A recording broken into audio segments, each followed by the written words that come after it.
Akhir tahun 2024 ditutup dengan momen naas di dunia penerbangan. Kecelakaan pesawat Jeju Air pada Minggu 29 Desember 2024 menjadi salah satu peristiwa paling tragis dalam sejarah penerbangan Korea Selatan. Apa yang bisa kita pelajari dari kejadian ini? Kita akan bahas singkat dalam petaka pesawat Jeju Air Boeing tersengat bird strike. Langsung saja kita lihat slide yang pertama. Pada tanggal 29 Desember 2024, pesawat Jeju Air dengan nomor penerbangan 7C2216 mengalami kecelakaan saat mendarat di Bandara Internasional Muan, Korea Selatan. Pesawat yang membawa 181 penumpang dan awak ini dilaporkan mengalami masalah pada roda pendaratan yang menyebabkannya keluar dari landasan pacu dan terbakar. Kecelakaan akhir tahun ini dianggap sebagai salah satu yang paling parah dalam sejarah penerbangan Korea Selatan karena beberapa faktor. Kita lihat ini foto dari pesawat yang mengalami kecelakaan tersebut. Kita akan lihat faktor apa saja yang membuat kejadian ini dianggap menjadi yang terparah di Korea Selatan. Pertama adalah jumlah korbannya. Jumlah korban jiwa yang sangat besar, yaitu 179 orang meninggal, membuat peristiwa ini menjadi salah satu kecelakaan pesawat dengan korban terbanyak di negara tersebut.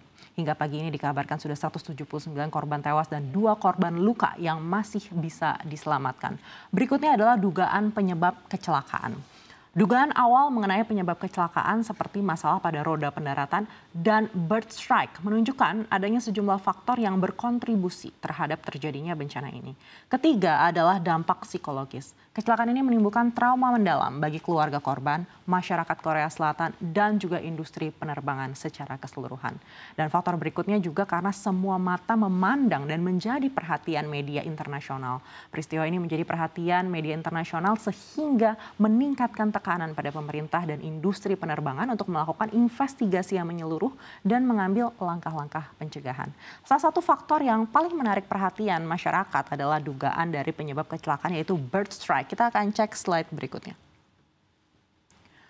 Meskipun investigasi masih berlangsung, beberapa dugaan penyebab kecelakaan telah muncul. Yang pertama terkait masalah pada roda pendaratan.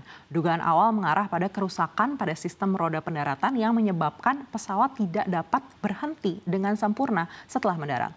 Kedua, bird strike. Tabrakan dengan burung yang dapat menyebabkan kerusakan pada mesin atau komponen penting lainnya. Berikutnya dugaan bird strike ini menjadi fokus utama dalam investigasi kecelakaan Jeju Air. Beberapa indikasi yang mengarah pada dugaan ini adalah adanya saksi mata yang melaporkan melihat burung di sekitar pesawat sebelum kejadian. Lalu kerusakan pada pesawat, kerusakan pada bagian depan pesawat terutama pada mesin mengindikasikan kemungkinan tabrakan dengan objek padat seperti burung. Berikutnya kegagalan sistem, gagal fungsi beberapa sistem penjawat setelah kejadian ini juga dikaitkan dengan dampak tabrakan dengan burung. Selain soal tabrakan dengan burung, juga kondisi cuaca yang buruk seperti angin kencang atau hujan deras dapat mempengaruhi visibilitas pilot dan kinerja pesawat. Yang terakhir ini adalah faktor kesalahan manusia seperti kesalahan pilot atau kru darat yang hingga saat ini masih terus diinvestigasi. Ini juga menjadi dugaan penyebab tragedi ini. Namun apa sih sebenarnya bird strike itu dan kapan saja pernah terjadi? Kita akan cek slide berikutnya. Kecelakaan pesawat Jeju Air menyoroti kembali ancaman serius yang ditimbulkan oleh bird strike. Fenomena ini bukan hanya terjadi di satu negara, melainkan merupakan masalah global yang telah terjadi sejak awal sejarah penerbangan. Insiden pertama yang tercatat melibatkan burung dan pesawat terjadi pada tahun 1905. Ini kita bisa lihat, ini adalah fotonya penerbangan pertama ketika Orville Wright, salah satu penemu pesawat terbang, menabrak kawanan burung saat melakukan uji terbang. Seiring dengan pertumbuhan industri penerbangan, frekuensi kejadian bird strike juga meningkat. Ini dipengaruhi meningkatnya jumlah penerbangan dan juga populasi burung di sekitar bandara. Bird strike paling sering terjadi di sekitar bandara, terutama saat pesawat lepas landas atau mendarat. Hal ini dikarenakan aktivitas burung. Burung sering mencari makanan dan tempat bersarang di sekitar area basah seperti danau, sungai, atau lahan pertanian yang seringkali berdekatan dengan bandara. Lalu ketinggian penerbangan. Pada saat lepas landas dan mendarat, pesawat terbang pada ketinggian yang rendah, sehingga kemungkinan bertabrakan dengan burung menjadi lebih tinggi. Dan juga frekuensi dan dampak bird strike ini bervariasi di setiap negara tergantung pada beberapa faktor seperti populasi burung. Negara dengan populasi burung migran yang tinggi seperti Kanada dan Amerika Serikat cenderung memiliki tingkat kejadian bird strike yang lebih tinggi. Berikutnya jumlah bandara. Negara dengan banyak bandara besar memiliki risiko bird strike yang lebih tinggi. Lalu juga iklim yang mendukung pertumbuhan populasi burung juga meningkatkan risiko bird strike.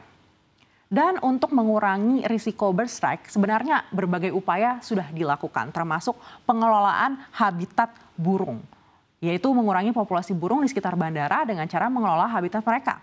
Lalu juga sistem peringatan dini menggunakan radar khusus untuk mendeteksi keberadaan burung di sekitar bandara. Dan juga penggunaan bahan yang lebih kuat, menggunakan bahan yang lebih kuat untuk bagian-bagian pesawat yang rentan terhadap dampak tabrakan dengan burung. Dan juga pelatihan pilot, melatih pilot untuk menghadapi situasi darurat akibat bird strike. Meskipun berbagai upaya telah dilakukan untuk bisa mengurangi risiko, kejadian ini masih terus terjadi. Oleh karena itu penting bagi semua pihak yang terlibat dalam industri penerbangan untuk terus meningkatkan kesadaran dan bekerja sama dalam mencegah terjadinya bird strike. Selain karena bird strike, armada yang digunakan juga menjadi sorotan. Kita akan cek slide berikutnya. Boeing 737-800 meskipun menjadi salah satu pesawat komersial yang paling populer di dunia, memiliki sejarah yang cukup kompleks. Beberapa insiden besar yang melibatkan model ini telah memunculkan pertanyaan tentang keamanan dan juga keandalan pesawat ini.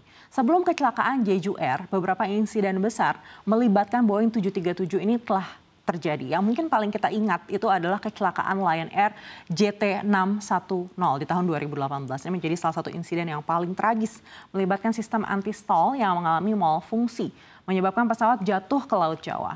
Lalu berikutnya adalah kecelakaan Ethiopian Airlines 302 di 2019 yang juga cukup menggemparkan pada saat itu. Itu semua menggunakan Boeing 737. Dan insiden-insiden ini memicu penyelidikan mendalam dan grounding global terhadap varian Boeing 737 MAX. Meskipun Boeing telah melakukan perbaikan pada sistem software, namun bayang-bayang ketidakpercayaan publik terhadap keamanan pesawat ini masih menghantui.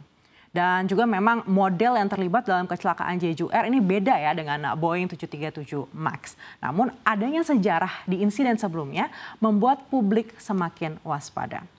Meskipun berbagai dugaan muncul, penyelidikan mendalam tengah dilakukan dan kita akan tunggu seperti apa hasilnya. Selagi menunggu diumumkan, turut berduka cita kami sampaikan bagi seluruh keluarga korban. Kita harapkan tragedi ini tidak terulang kembali.